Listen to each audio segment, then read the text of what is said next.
John F. Kennedy Jr. on Nation Waits continues. Good evening again. I'm Peter Jennings. Some wise person remarked not too long ago that in this age of celebrity, we all become members of the international family. Doesn't really matter always whom tragedy strikes. In the case of the Kennedys, of course, they've been with the country for so very long, for so very, very long. Not many people knew John F. Kennedy well, I suspect, but one of the people in our field who knew him well as I think journalists do, is Barbara Walters. I don't want to say that I knew him well. I did not know him well, but I had spent some time with both him and Carolyn Bessette Kennedy. You mentioned that he had had so much responsibility in his life, Peter, and indeed he had. So that to a lot of us, it's surprising to learn that he might have been a risk taker. You know, flying without a co-pilot in a single-engine plane. So much had happened to him just in the last few years. His mother's death in May of 1994. In 1995, he starts to publish this magazine, George. A lot of people said it was not going to make it. In 1996, he marries Carolyn Bessette, who had not been in the spotlight, who, by the way, his mother had never met. And this seemed to be now a very good time in his life. The magazine seems to have made it. He had become a reporter himself, doing some very good journalistic pieces, some very good interviews. Marriage, 3 years old, seemed to be strong. The paparazzi were no longer on his back all the time. And yet, Peter, he was famous indeed, wasn't he, from the moment he was born.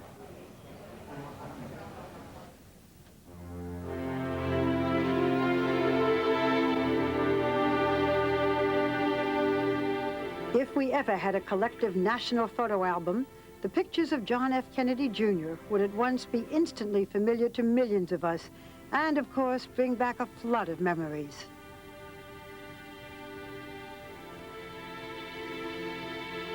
And no wonder.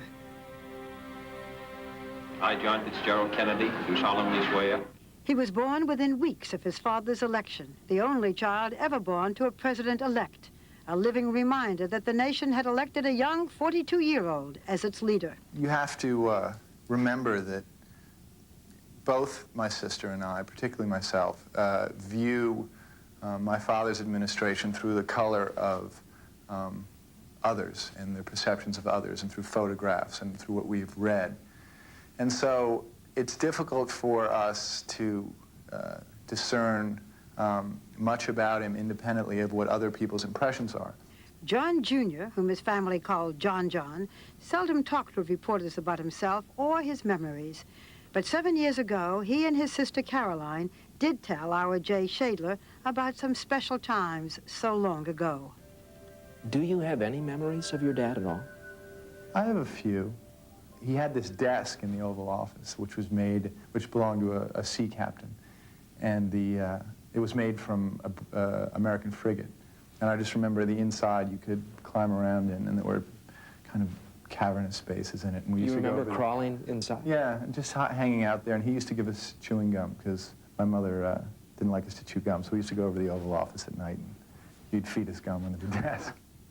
There's a shot that I always recall is you all going out to meet your father at the helicopter. Do you remember the White House helicopter coming down? Oh, sure. That was a big excitement. A big event? Right. And who could ever forget that searing image, now ingrained in all our memories? Within a few days shy of his 3rd birthday, as a toddler, he saluted his slain father's coffin as it passed him by.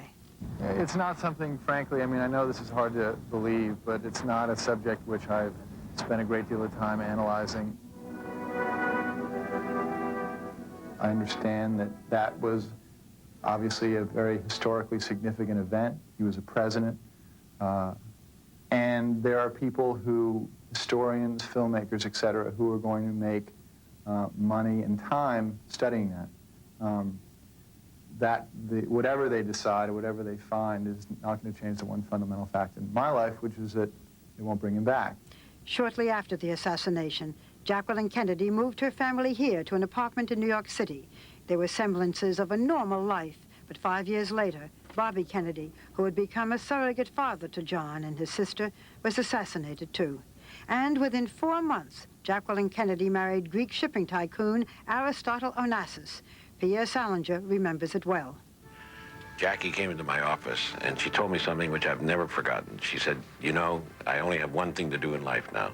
I have to take care of these kids. I have to bring them up. I have to get them intelligent. I have to get them into good shape so that they can go into a real career in the future. Because if I don't do that, they'll be totally linked to their father's death. For years after Bobby Kennedy's death, John Jr. was largely out of public sight. Photographers managed to occasionally get a glimpse of him, almost always with his mother close by. And as a foreshadowing of things to come, whenever he did appear in public, it was a guarantee of a media mob. John and his sister Caroline returned to New York City after Aristotle Onassis's death, and John began to emerge in controlled situations. The dedication of the JFK Library in Boston was a prime example in October of 1979. I think continually of those who from the womb remembered the soul's history through corridors of light. John Jr. seemed to have trouble finding himself as a young man. He attended the prestigious Phillips Exeter Academy in Massachusetts and Brown University, where he thought he wanted to be an actor. Biographer Wendy Lee. John was very able to throw himself into another character to become someone else, and perhaps in a strange way that was his escape, his only escape from the role of being John F. Kennedy Jr. He was graduated from Brown University in 1983 to the cheers of an adoring family. After Brown University, expectations for the son of America's most famous dynasty were huge. His path was uncertain, and the public scrutiny was unrelenting. He never did become an actor, but instead, JFK Jr. attended law school in New York City. Speculation was that it was Jackie who wanted it that way. Jackie put her foot down and said, you will not be an actor, you will be in a profession, and made him go to NYU Law School. Politics may not have been his chosen career path, but he had all the right stuff. In 1988, a 27-year-old John Kennedy Jr. electrified the Democratic National Convention when he delivered the keynote address. An unwavering commitment to the poor, to the elderly, to those without hope, regardless of fashion or convention, is the greatest reward of public service. His speech earned him a 2-minute standing ovation, but his law career got Bronx cheers. The tabloids had a field day with his failure to pass the bar exam twice. When I failed the bar exam, that was the New York Post had the headline, "The Hunk Flunk," so some of that I could actually do without. The third try was a charm. Sure. How do you feel about that? Is it true that you passed the bar? Apparently it's true. I got the official word not long ago, so it's true. And he eventually took a job at the Manhattan District Attorney's Office. But it was not John Kennedy's public life that became the object of so much fascination. It was his private life. The paparazzi followed him everywhere. If JFK Jr. was in the park, it made the news. The man whom People magazine chose as the sexiest man alive became Manhattan's most eligible bachelor. He was as handsome as any movie star and was himself attracted to Hollywood beauties. There were rumors of a relationship with Madonna. Do you mind all the stuff about you? What stuff? The stuff about being sexy and attractive, and every time you see another woman, there's all of this. Is she the one? Is this the one? Listen, people could say a lot worse things about you, right? And then you were attractive and you look good in a bathing suit. For 5 years, actress Daryl Hannah was the one, and the couple was seen everywhere. But the romance fizzled. Although JFK Jr. could not help being in the news, he seemed to steer clear of the scandals that plagued so many of the rest of the Kennedy clan.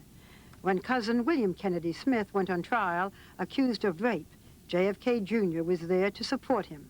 He also campaigned publicly when his other family members ran for office. All during this time, JFK Jr. enjoyed a special closeness with his mother. She was his friend, his confidant, and the guiding force in his life. But tragedy struck when Jackie Onassis was diagnosed with cancer. John Kennedy Jr. was at his mother's side during her final days.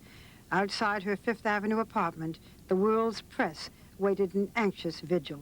Jacqueline Kennedy Onassis died in May of 1994, and John Kennedy emerged from the glamorous high-rise that he had lived in as a child to announce to the world that his mother had passed away.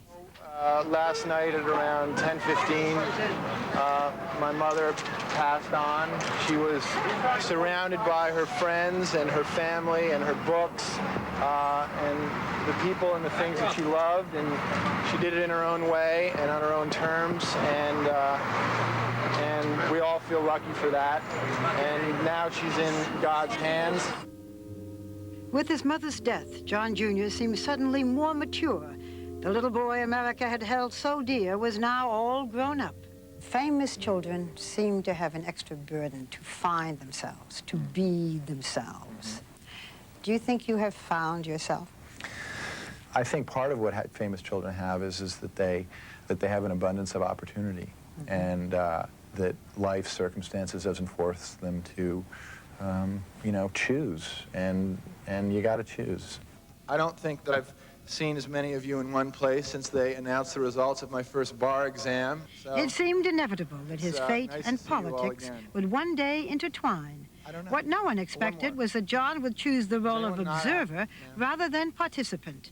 In 1995, the son of the 35th President of the United States unveiled his new magazine named for the first. Ladies and gentlemen, meet George. You have avoided the press, have now made yourself, in a sense, one of them. Sure. Yeah. Well, you can't beat them, join them, right? Here are your messages, Mr. Cohen.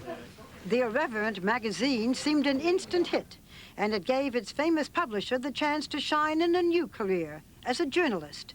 Kennedy bylines appeared on sharp-witted interviews with Colin Powell, former Clinton press secretary Mike McCurry, and Garth Brooks. And how long will it take us? Did you discuss this magazine with your mother? Yeah. What'd she say? Yeah. Well, I think we showed her in mock cover, and she was a little skeptical. But I think that that she'd always encouraged both Caroline and I to make our own way, to not subordinate our own lives to the expectations of what we should do with our lives. And so in that respect, I think she got a kick out of it.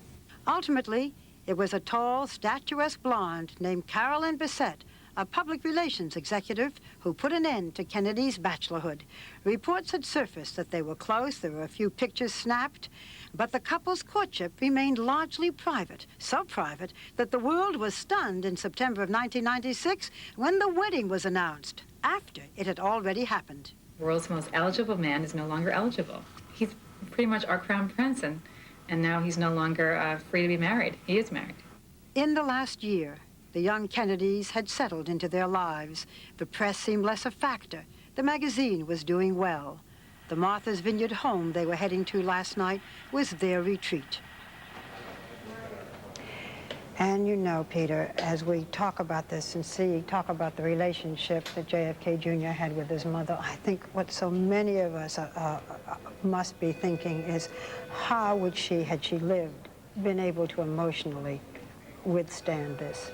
Well, I must tell you, first of all, that's a very beautiful piece of work you've put together, and I'm struck by the fact that I recognize virtually everything that's happened, which is a reminder, of course, how public the Kennedy relationship has been with us in the country as a whole. And he's 38, his mother was only 64 when she died, and his father was only 8 years older than him when he was assassinated. One of the people that they just talked to said he was our crown prince. And we think of him, so many people, as the American prince. I mean, it is a cliche to say that he is American royalty, that the family is American royalty. And earlier today, without making too much of a connection, we were saying that in this country, it has some of the feeling of Princess Diana's death. I mean, he is our royalty. If he has died too young. He had a life of vulnerability. People could relate to him. He was also as handsome as she was beautiful. I mean, the mythical elements of it is what's keeping us talking and doing this kind of a program. Though I deeply suspect that John F. Kennedy's life will not disappear in the same way, I think, that Princess Diana's life. I want to bring in our presidential scholar. I tend to call him our presidential scholars. We feel so proprietary about him on occasions like this. Michael Beschloss, who's with us in Washington again tonight. Michael, I'm very struck by what John JFK Jr. was never quite sure what to call him because we've known him for so long, right? When he says to Barbara, our mother taught us not to subordinate our lives to the expectations of others. enormously difficult for the children of first families. Well, that's right, and actually very difficult, very different from his father, because John Kennedy, after World War II, came back home from his heroism in the Pacific. He was very depressed. He thought he might become a newspaperman or something else. It was only because of the death of his older brother, Joe Jr., that his father, Joseph P. Kennedy, almost forced Jack to go into politics. Jack, who was a poor speaker at the time and a very introverted guy. Interestingly enough, it was more John Kennedy's mother, Jackie, who really tried to sort of make her own way in the world and not be bound by expectations. One of the things you always hear about her as First Lady was her saying that she wasn't going to do what all the other First Ladies did. She would do it in her own way. Michael, I'm struck, too, and have said it before, by how enduring the relationship is with the Kennedys. You were mentioning to me earlier today that in popular polls, even the historians disagree with the notion, John F. Kennedy often comes out as the most popular president. You said it. You know, we always think of John Kennedy from 1963 and what we knew at the time as this great man who was suddenly cut down and ended this period of Camelot. But it was during the 1970s that we found out other things about assassination plots and women and the underworld that you would imagine would cause Americans at least to think a little bit more skeptically about him and certainly about the entire family.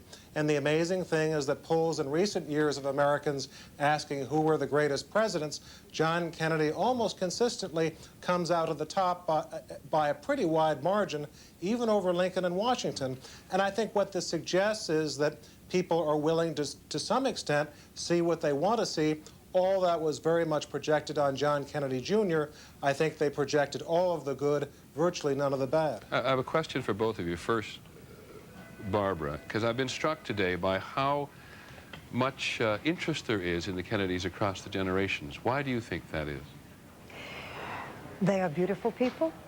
They were people with a great deal of money. They were people with an enormous amount of charm. When John Kennedy gets married, he marries a beautiful blonde whom none of us know very much about. It has all of the trappings that we want to have for people whom we look up to and admire. And at the same time, there is that tragedy, there is what I said before, that vulnerability, there are those aspects somehow of wickedness, and again, the risk takers. Just one quick note about John F. Kennedy's wife. His sister, his wife's sister on board, was, I think, in the banking business, but we don't know very much about her at all. Lauren Bessette. She was an investment banker. She worked for Morgan Stanley Dean Witter in New York City. And had a twin sister. And had a twin sister who was in New York today when all this occurred and has now gone to be with her mother in Connecticut. So that question for you, Michael Beschloss, the enduring fascination with the Kennedys, is it just too obvious? We're living in an age of celebrity which is dominated by television. We have to sort of find interesting aspects of our public figures that draw us to them. Sure wasn't the case in the 19th century. We didn't care much about Benjamin Harrison's life or private life or life experience. And the other thing I think you have to say is, to some extent, the ever-presence of death and tragedy in the Kennedy saga. John Kennedy's life was more interesting, is more interesting as we read about it today, because you know what happens in the last act. Tragically, I think that's going to be true of his son. Michael, you're a very serious presidential historian. I mean that absolutely. I mean that very seriously. What do you think about this notion of a curse on the family? Teddy Kennedy once spoke about it in public. He did, and that was only 30 years ago, and we've seen other evidence of it. You know, you just have to think of, Peter, other families in American history, other famous families, who has had this kind of recurrent, horrible, bad luck and tragedy. Even people who are pretty serious presidential historians do begin to think that maybe there is something to this idea of a curse after all. Thank you very much, Michael. Please don't go away, Barbara. Thank you for that. That was very enlightening. We're going to continue exploring both this mystery, as we called it at the beginning, what may have occurred in this accident. That is the family compound in Hyannis, to which, as we have said before, the Kennedys retreat in times of tragedy and gather in times of celebration. And they were there today for a wedding of Rory, the youngest child of Senator Robert Kennedy, born after her father was assassinated.